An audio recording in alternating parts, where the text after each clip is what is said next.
नमस्कार दोस्तों, मेरा नाम है शेखर और स्वागत है आप सभी का हमारे यूट्यूब चैनल शिकार स्टडी पॉइंट पर।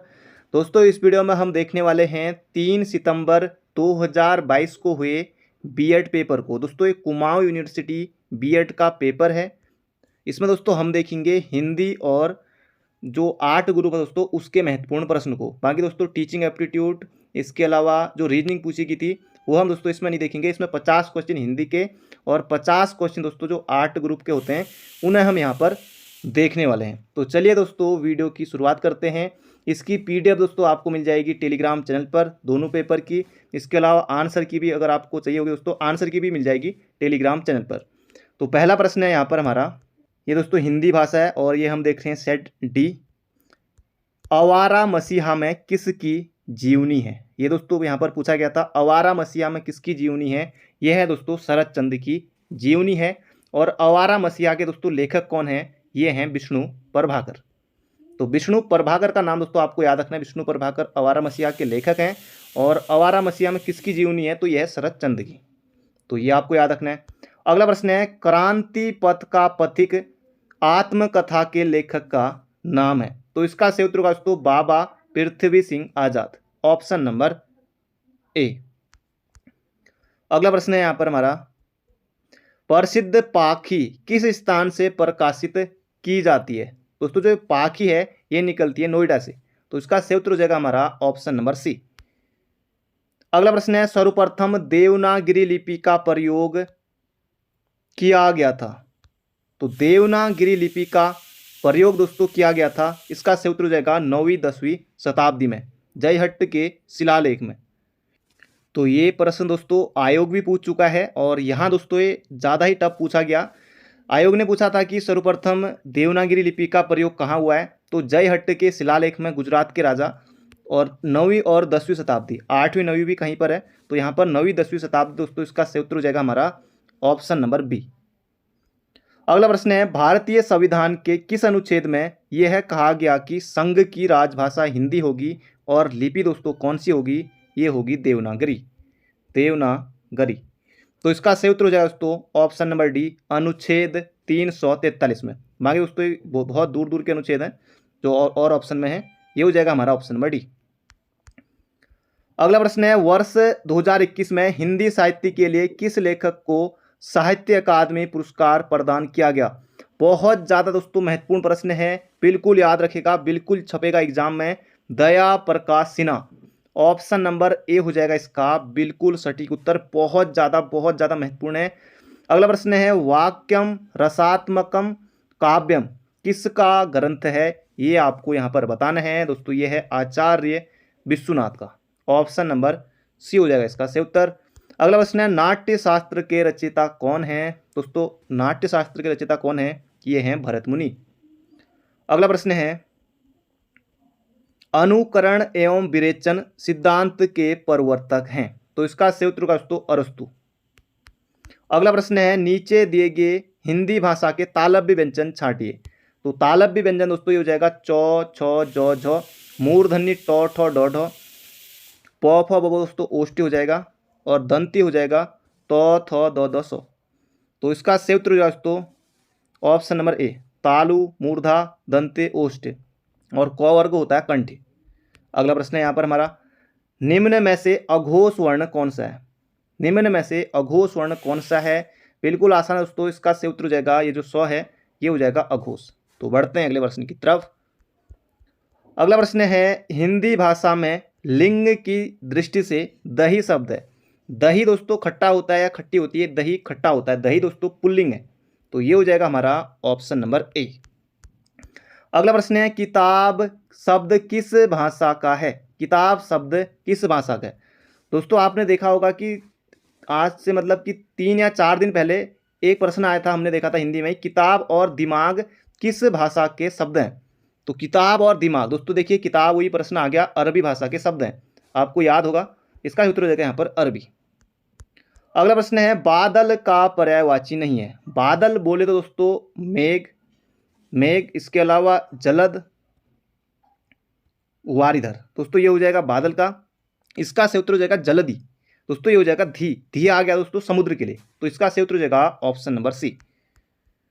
अगला प्रश्न है, जो शब्द तरु का पर्यायवाची शब्द नहीं है वह शब्द निम्न में से छांटिए।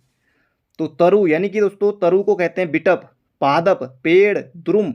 तो तड़ाग दोस्तों नहीं होगा, तड़ाग हो जाएगा तालाब के लिए। तो इसका सही उत्तर हो जाएगा दोस्तों हमारा ऑप्शन नंबर बी।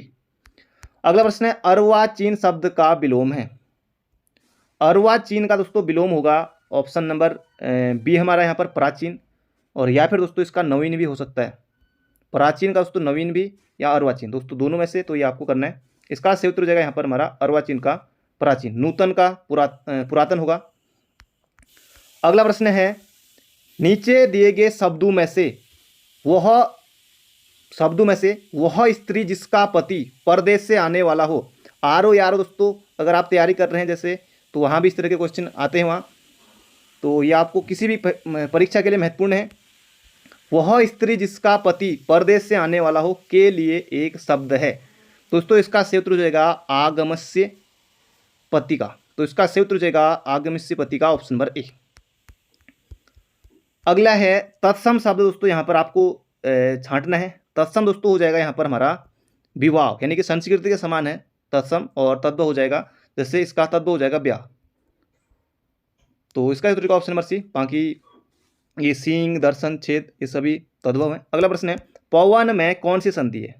तो पवन में दोस्तों कौन सी संधि हो जाएगी, अयादि संधि। पो धन अन, ये दोस्तों इसका संधि विच्छेद हो जाएगा। अगर ये पवन है, अगर पावन का आप करेंगे दोस्तों पावन में हो जाएगा, फिर इस तरह से ये दो मात्रा ले जाएंगे, हो जाएगा पावन का, और बाकी एक मात्रा रहेगी पवन के लिए। तो इतना ही अंतर है। अगला प्रश्न है, यहाँ पर दोस्तों आपको शुद्ध वर्तनी बतानी है, अनुग्रहित आपको लिखना है कुल मिलाकर। तो ये हो जाएगा हमारा ऑप्शन नंबर अनुग्रहित, ऑप्शन नंबर बी। तो इसका सही उत्तर हो जाएगा ऑप्शन नंबर बी, अनुग्रहित, ये वाला हमारा सही है। हिंदी साहित्य में काल विभाजन एवं उसका नामकरण का प्रयास सर्वप्रथम किसने किया। दोस्तों ये किया था जॉर्ज ग्रेसन ने, ऑप्शन नंबर बी हो जाएगा इसका सही उत्तर। अगला है, आदिकाल को आदिकाल नाम किस विद्वान ने दिया। बहुत ज़्यादा महत्वपूर्ण है, ये दिया दोस्तों हजारी प्रसाद द्विवेदी ने।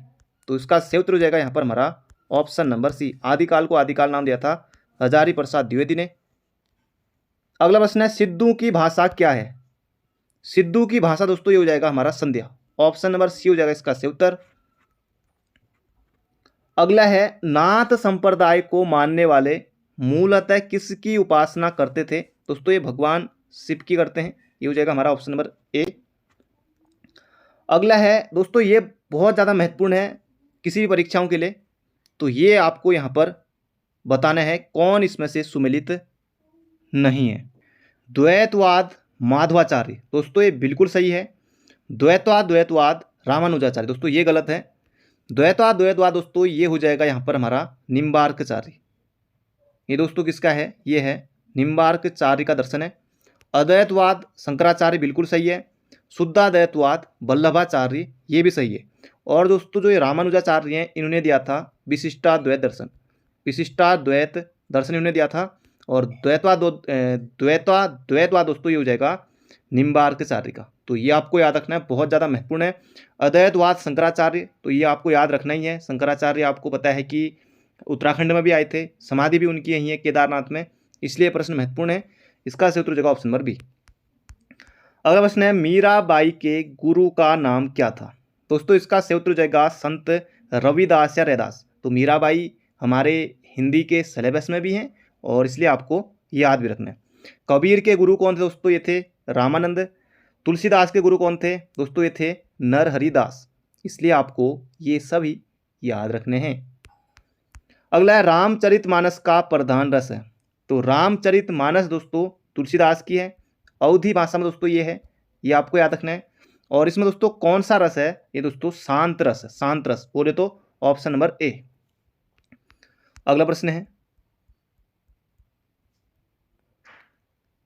निम्न में से कौन से रीतिकालीन कवि वीर रस के लिए प्रसिद्ध हैं। तो वीर रस के लिए दोस्तों कौन प्रसिद्ध है, भूषण, ऑप्शन नंबर ए। रीतिकाल को अलंकृत काल किस विद्वान ने कहा। दोस्तों ये किसने कहा, मिश्रबंधु ने कहा था, बोले तो ऑप्शन नंबर ए होगा इसका सही उत्तर। अगला बिहारी किस रीति धारा के कवि हैं? अब दोस्तों ये बिहारी मतलब बिहार के नहीं है, ये राजस्थान के हैं। बिहारी किस धारा के कवि हैं दोस्तों? ये रीति सिद्ध। अगला प्रश्न है, भीतर भीतर सब रस चूसे, हंसी हंसी के तन मन धन मुँह से। तो ये पंक्तियाँ किसकी हैं? ये पंक्तियाँ दोस्तों हैं ऑप्शन नंबर कहाँ गए, Bharatendu Harishchandra, option number D होगा इसका सही उत्तर। अगला प्रश्न है, खड़ी बोली का प्रथम महाकाव्य कौन सा है? दोस्तों बहुत ज़्यादा महत्वपूर्ण एग्जाम बनता है अक्सर। तो खड़ी बोली का प्रथम महाकाव्य दोस्तों जगह पिर्री प्रवास। इति वृत्तात्मकता किस युग की प्रमुख विशेषता है? अच्छे लेवल के दोस्तों प्रश्न यहाँ पर पूछे गए हैं, तो द्विवेदी युग हो जाएगा इसका सही उत्तर। जयशंकर प्रसाद कृत कामयानी में कुल कितने सर्ग हैं? कामयानी दोस्तों जयशंकर प्रसाद हमारे सिलेबस में भी हैं। कामयानी इनकी रचना है, ये आपको याद रखना है, आयोग कई बार पूछ चुका है। और इसमें दोस्तों कितने सर्ग हैं? ये हो जाएगा यहाँ पर हमारा 15 सर्ग है, बहुत ज़्यादा महत्वपूर्ण है, तो याद रखिएगा। अगला है, पुष्प की अभिलाषा किस कवि की कविता है? तो ये दोस्तों आपने बचपन में पढ़ी भी होगी। तो माखनलाल चतुर्वेदी, और माखनलाल चतुर्वेदी भी हमारे सिलेबस में है, मध्य प्रदेश के हैं। इसका सही उत्तर हो जाएगा option number D, Madhya Pradesh के थे। अगला प्रश्न है, हालावाद के प्रवर्तक माने जाते हैं? तो हरवंश राय बच्चन, अमिताभ बच्चन के पिताजी। इसका सही उत्तर हो जाएगा option number C. Shri Sumitranandan Pant को किस काव्य कृति पर ज्ञानपीठ पुरस्कार दिया गया? दोस्तों ये किस पर दिया गया? चिदंबरा के लिए 1968 में। पल्लव, गुंजन, वीणा ये सभी इन्हीं की रचनाएं हैं, ये भी आपको याद रखना है। अगला प्रश्न है, प्रसिद्ध कविता स्वानु को मिलता दूध वस्त्र, भूखे बालक अकुलाते हैं, माँ की हड्डी से चिपक ठिठुर जाड़ों की रात बिताते हैं के रचयिता का नाम दोस्तों ये है रामधारी सिंह दिनकर। अगला प्रश्न है, प्रगतिशील लेखक संघ की प्रथम अध्यक्षता किस महानुभाव ने की थी? सीधे सीधे दोस्तों एग्जाम में पूछा जाएगा, मुंशी प्रेमचंद्र। मुंशी प्रेमचंद्र। इसमें दोस्तों बहुत सारे क्वेश्चन ऐसे हैं हिंदी के जो हमारे उत्तराखंड के सिलेबस के अनुसार भी हैं, इसलिए दोस्तों मैं यहाँ पर ये बीएड का पेपर आपके सामने लेकर आया हूँ। अगला प्रश्न है, तार सप्तक में कुल कितने कवियों की रचना है? दोस्तों ये हो जाएगा 7, ऑप्शन नंबर ए। परीक्षा गुरु उपन्यास के लेखक का नाम है लाला श्रीनिवास दास, ऑप्शन नंबर सी हो जाएगा इसका सही उत्तर। अगला प्रश्न है दोस्तों यहाँ पर हमारा, उपन्यास निस्सहाय हिंदू के रचनाकार कौन है? Radha Krishna Das, option number C. Munshi Premchandra है नहीं, लगभग मुंशी प्रेमचंद्र हमने अच्छे से पढ़ा हुआ है, हो जाएगा राधा कृष्ण दास। अगला प्रश्न है, मुंशी प्रेमचंद्र की किस कहानी के पात्रों का नाम घीसू एवं माधव है? बूढ़ी काकी, शतरंज के खिलाड़ी, हार की जीत, कफन। दोस्तों प्रेमचंद्र जी हमारे सिलेबस में हैं और इसलिए सभी रचनाएं इन्हीं की हैं, ये भी आपको लगे हाथ याद रखना है। दोस्तों जो घीसू और ये माधव है दोस्तों ये कफन में है, इसका सही उत्तर हो जाएगा ऑप्शन नंबर डी। अगला प्रश्न है दोस्तों यहाँ पर हमारा, कहानी गुंडा के लेखक का नाम है जयशंकर प्रसाद। बहुत ज़्यादा महत्वपूर्ण है, जयशंकर प्रसाद भी हमारे सिलेबस में है, इसलिए हम यहाँ पर सब देख रहे हैं। अगला है, अपना अपना जूता नाटक के लेखक कौन है? महादेवी वर्मा दोस्तों होगा नहीं, क्योंकि हमने महादेवी वर्मा हमारे सिलेबस में तो बहुत पढ़ा हुआ है। तो लक्ष्मीकांत वर्मा इसका सही उत्तर हो जाएगा ऑप्शन नंबर ए। ताजमहल के आंसू नाटक बहुरंगी एकांकी के लेखक का नाम है लक्ष्मी नारायण लाल। अगला प्रश्न है, मार्क्सवादी आलोचक नहीं है निम्न में से उस साहित्यकार का नाम छांटिए। दोस्तों ये कौन है? शांति प्रिय द्विवेदी, इनका नाम में ही शांति है, तो ये शांति प्रिय द्विवेदी इसका सही उत्तर हो जाएगा। अगला प्रश्न है, ठेले पर हिमालय के लेखक कौन है? ठेले पर हिमालय दोस्तों ये है Dharamvir Bharati, option number C. अगला प्रश्न है, शिव शंभू के चिट्टे के लेखक कौन है? दोस्तों इसका सही उत्तर हो जाएगा शिव शंभू के चिट्टे बाल मुकुंद गुप्त। अब दोस्तों यहाँ पर हम देखने वाले हैं वैकल्पिक प्रश्न पत्र कला वर्ग के। तो पहला प्रश्न है, पृथ्वी की आकृति के लिए सबसे उपयुक्त शब्द है? दोस्तों ये है एक जियोइड पृथ्व्याकृति, ऑप्शन नंबर सी होगा इसका सही उत्तर। अगला प्रश्न है, अक्षांश और देशांतर रेखाएं एक दूसरे को काटती हैं। बहुत ज़्यादा दोस्तों महत्वपूर्ण है, अक्षांश और देशांतर रेखाएं एक दूसरे को काटती हैं, इसका सही उत्तर हो जाएगा दोस्तों ऑप्शन नंबर डी। अगला प्रश्न है, जब कोई व्यक्ति 180 देशांतर को पूर्व से पश्चिम की ओर पार करता है तो क्या होता है? दोस्तों उसका एक दिन घट जाता है। अगला प्रश्न है, एक पतले भूखंड का नाम जिसके दोनों ओर जल व्याप्त रहता है परंतु वह विशाल भूखंडों को जोड़ता है, उसे कहते हैं दोस्तों जल डमरू मध्य या एक संधि स्थल। अगला प्रश्न है दोस्तों, ओजोन क्षरण ह्रास का विपरीत प्रभाव मुख्यतः पड़ेगा जलवायु पर, बिल्कुल। मानव समुदाय पर बिल्कुल, प्राणी एवं पादप समुदाय पर बिल्कुल दोस्तों, ये हो जाएगा ऑप्शन नंबर डी। अगला प्रश्न है वर्तमान भौगोलिक अध्ययन पर सर्वाधिक प्रभाव पड़ा है दोस्तों, ये पड़ा है जीआईएस भौगोलिक सूचना तंत्र का। अगला प्रश्न है भारतीय राज्यों का भाषा के आधार पर परिसीमन किस वर्ष में किया गया। जबरदस्त क्वेश्चन है, 1956 होगा इसका बिल्कुल सही उत्तर। अगला प्रश्न है समय और स्थान के संबंध में जनसंख्या और उसमें परिवर्तन के अध्ययन का नाम है दोस्तों, ये है जनसंख्या गतिशीलता। तो ऑप्शन नंबर सी हो जाएगा इसका सही उत्तर। अगला प्रश्न है भारत के किस भाग में आंतरिक प्रवाह प्रणाली पाई जाती है दोस्तों, थार प्रदेश में पाई जाती है। ऑप्शन नंबर सी हो जाएगा इसका बिल्कुल सटीक उत्तर। अगला प्रश्न है एचडीआई का संबंध है, ये आपको यहाँ पर बताना है, बहुत ज़्यादा महत्वपूर्ण है, मानव विकास सूचकांक एचडीआई, तो ये आपको याद रखना है, बहुत ज़्यादा महत्वपूर्ण है। अगला प्रश्न है भारतीय संविधान के अनुसार भारत एक दोस्तों राज्यों का क्या है, संघ है, तो भारत एक राज्यों का संघ है। अगला प्रश्न है क्यूबा मिसाइल संकट किस वर्ष हुआ था, बहुत ज़्यादा महत्वपूर्ण है, बन सकता है एग्जाम में, 1962 में दोस्तों हुआ था क्यूबा मिसाइल संकट। अगला प्रश्न है पॉलिटिक्स पुस्तक किसके द्वारा लिखी गई दोस्तों, ये पुस्तक लिखी गई है अरस्तु के द्वारा, बोले तो ऑप्शन नंबर डी। अगला प्रश्न है जनता द्वारा कानून के प्रस्ताव लाने को क्या कहते हैं। जबरदस्त दोस्तों क्वेश्चन है, ये कहते हैं प्रारंभक। ऑप्शन नंबर ए हो जाएगा इसका बिल्कुल सही उत्तर। जनता द्वारा कानून के प्रस्ताव लाने को दोस्तों कहते हैं प्रारंभक, तो जनमत संग्रह नहीं कहते हैं, बहुत से अभ्यर्थियों ने ये किया, लेकिन जिन्होंने ऑप्शन नंबर ए किया होगा उन्हीं का ये बिल्कुल सही हुआ होगा। अगला प्रश्न है संगठन बनाने का अधिकार है दोस्तों, जो ये संगठन बनाने का अधिकार है ये हमारा कैसा अधिकार है, कानूनी अधिकार है, ऑप्शन नंबर सी। अगला है फांसीवाद किसके खिलाफ है, ये आपको यहाँ पर बताना दोस्तों, ये लोकतंत्र, स्वतंत्रता, अंतर्राष्ट्रीयता, दोस्तों ये जगह ऑप्शन नंबर डी सभी के। राज्यसभा सदस्य कितनी अवधि के लिए निर्वाचित होते हैं दोस्तों, 6 वर्ष के लिए निर्वाचित होते हैं, बोले तो ऑप्शन नंबर सी, और हर 2 वर्ष के बाद दोस्तों ये रिटायर होते रहते हैं। अगला प्रश्न है राज्य के कितने तत्व होते हैं दोस्तों, राज्य के 4 तत्व होते हैं, ऑप्शन नंबर बी। अगला प्रश्न है दोस्तों यहाँ पर हमारा जनमत का प्रतिनिधि कौन है, राजनीतिक दल, प्रेस, शिक्षण संस्थान, उपयुक्त सभी, दोस्तों ये जगह ऑप्शन नंबर डी सभी हैं। अगला प्रश्न है कोई वित्त विधेयक है या नहीं, इसका निर्णय कौन करता है, लोकसभा अध्यक्ष, बहुत ज्यादा महत्वपूर्ण, सभी का फेवरेट प्रश्न। अगला प्रश्न है अगस्ट काम्टे ने सोशियोलॉजी शब्द को किस वर्ष में गढ़ा दोस्तों, ये कब गढ़ा था ये आपको यहाँ पर बताना है दोस्तों, इसका सही उत्तर हो जाएगा यहाँ पर हमारा 1839। अगला प्रश्न है दी पॉपुलेशन बम नामक पुस्तक के लेखक, बहुत ज़्यादा दोस्तों महत्वपूर्ण है, इसे आपको याद रखना है सभी परीक्षाओं के लिए, तो यहाँ भी आया है पाल इहरलिच, टीआर माल्थस आपको नहीं करना है, इसका सही उत्तर हो जाएगा पाल इहरलिच, बहुत ज़्यादा महत्वपूर्ण है, दी पॉपुलेशन बम बहुत ज़्यादा महत्वपूर्ण है, याद रखिएगा। अगला प्रश्न है नगरवाद एक जीने का तरीका है, यह है उदाहरण दोस्तों किसकी है, लुइस विर्थ की। अगला प्रश्न है किसी स्थान की जनसंख्या कम से कम कितनी होनी चाहिए यदि उसको नगरीय क्षेत्र माना जाए दोस्तों, कितनी होनी चाहिए यहाँ पर आपको बताना है, नगरीय क्षेत्र मानने के लिए हो जाएगा ऑप्शन नंबर ए 5000। समाजशास्त्र के विषय क्षेत्र में निम्न में से एक अच्छा उदाहरण हो सकता है दोस्तों, कौन सा हो जाएगा, ये हो जाएगा समुदाय। अगला प्रश्न है स्पेक्टर ऑफ मार्क्स पुस्तक के लेखक दोस्तों ये हैं डेरिडा। इतिहास का जनक बहुत ज्यादा महत्वपूर्ण है, इतिहास का जनक दोस्तों कहा जाता है हेरोडोटस को, हेरोडोटस, ऑप्शन नंबर बी।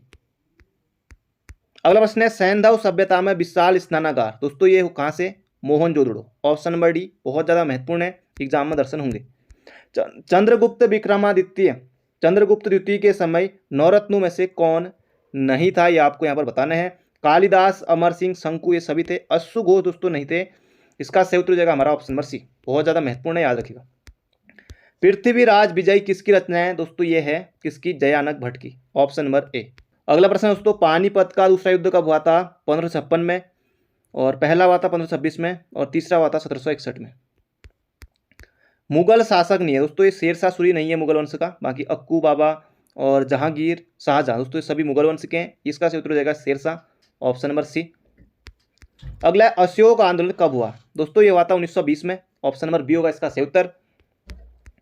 अगला है सती प्रथा का अंत किसने किया दोस्तों, ये क्या था, लॉर्ड विलियम बेंटिंग ने, ऑप्शन नंबर ए हो जाएगा इसका बिल्कुल सही उत्तर। अगला, कैबिनेट मिशन प्रस्ताव कब पारित हुआ? बहुत ज़्यादा महत्वपूर्ण है, 1946 में हुआ था, याद रखेगा। अगला प्रश्न है, जुलाई 2017 से वस्तु एवं सेवा कर को लागू करने की प्रत्याशा की थी दोस्तों। भारतीय बाजार करों में एकरूपता, बिल्कुल सही है। कर अनुपालन में सुधार, ये भी सही है। ऑप्शन नंबर डी होगा इसका सही उत्तर। रेपो रेट के दायरे में आना है दोस्तों, ये आपको यहाँ पर बताना है। रेपो रेट के दायरे में हो जाएगा मौद्रिक नीति, ऑप्शन नंबर ए होगा इसका सही उत्तर। अगला प्रश्न है, खुले बाजार की क्रियाएं सम्मिलित होती है। बहुत ज्यादा महत्वपूर्ण है दोस्तों, बहुत ज्यादा। ये हो जाएगा साख नियंत्रण की परिणात्मक विधियों में, ऑप्शन नंबर बी। अगला प्रश्न है, विश्व जनसंख्या दिवस 11 जुलाई, 26 जुलाई कारगिल विजय दिवस, 5 जून विश्व पर्यावरण दिवस। अगला है, भारत में छिपी हुई बेरोजगारी, प्रच्छन्न बेरोजगारी मुख्य रूप से संबंधित है कृषि क्षेत्र में दोस्तों, ये होती है। अगला है, कौशल विकास योजना बढ़ाती है दोस्तों, ये बढ़ाती है मानव पूंजी, ऑप्शन नंबर ए हो जाएगा इसका बिल्कुल सही उत्तर। अगला प्रश्न है, भारत के सकल घरेलू उत्पाद में विभिन्न क्षेत्रों के योगदान का घटता हुआ सही अनुक्रम निम्नलिखित में से कौन सा? सबसे पहले दोस्तों आएगा सेवा, फिर उद्योग, फिर उसके बाद कृषि, तो ऑप्शन नंबर बी। अगला प्रश्न है, केंद्र सरकार द्वारा राज्यों को गैर योजना अनुदान किसकी अनुशंसा पर दिया जाना है? बहुत ज्यादा दोस्तों महत्वपूर्ण हो जाएगा वित्त आयोग, वित्त आयोग, ऑप्शन नंबर सी। आखिरी प्रश्न है, नीति आयोग के अध्यक्ष कौन है? और नीति की फुल फॉर्म आपको बतानी है कमेंट बॉक्स में। ये हमारा आखिरी क्वेश्चन है। नीति आयोग के दोस्तों अध्यक्ष होते हैं कौन? भारत के प्रधानमंत्री। नीति आयोग दोस्तों आया था कब? 1 जनवरी 2015 को। ये आपको याद रखना है, नीति की फुल फॉर्म और नीति के वर्तमान में सीईओ कौन है, ये भी आपको बताना है कमेंट बॉक्स में। दोस्तों ये था आज का हमारा बीएड का पेपर। बाकी मिलते हैं बहुत जल्दी एक नई वीडियो में। Thank you friend, thank you so much. अपना ध्यान रखिए, स्वस्थ रहिए, मस्त रहिए।